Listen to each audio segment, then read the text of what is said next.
আসসালামু আলাইকুম এভরিওয়ান। সকলে কেমন আছেন?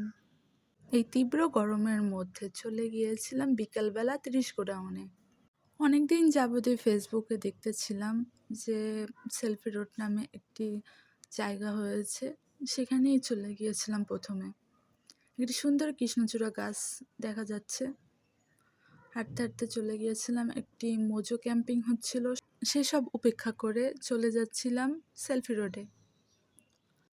এখানে আহামরি আমার তেমন কিছুই ভালো লাগলো না। ওর থেকে ৩০ গোডাউনের ওই সাইডে নদীর পাড়টাই অনেক সুন্দর।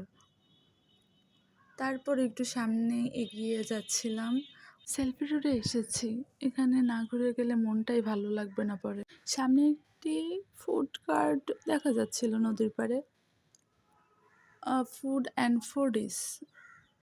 পরে আর বেশি দূর না গিয়ে চলে আসতেছিলাম।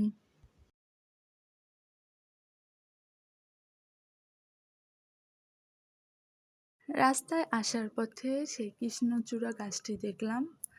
এরকম বসন্তকালে কৃষ্ণচূড়া গাছ দেখতে অনেক ভালো লাগে।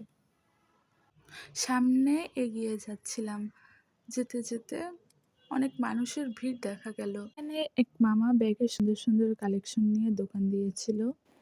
এর পাশে ছিল একটা ফুলের দোকান। ফুলের একটা ক্লিপস নিয়ে নিলাম এবং আপনারা একটু দেখুন। পরে একটা পাপড় ট্রাই করলাম। পাপড়টি ট্রাই করতে করতে একটু সামনের দিকে এগিয়ে গেলাম। কিছুক্ষণ দাঁড়িয়েছিলাম, ওখানে সুন্দর বাতাস ছিল সন্ধ্যাবেলায় এবং আশেপাশে ভালোই দোকান বসেছিল। আচারের দোকান ছিল, খেলনার দোকান ছিল। পাঁপড় খেতে খেতে বাসায় চলে যাচ্ছিলাম এবং রাস্তায় একটি সুন্দর কৃষ্ণচূড়া গাছ দেখলাম। আপনারা সকলে ভালো থাকবেন। টাটা, আল্লাহ হাফেজ।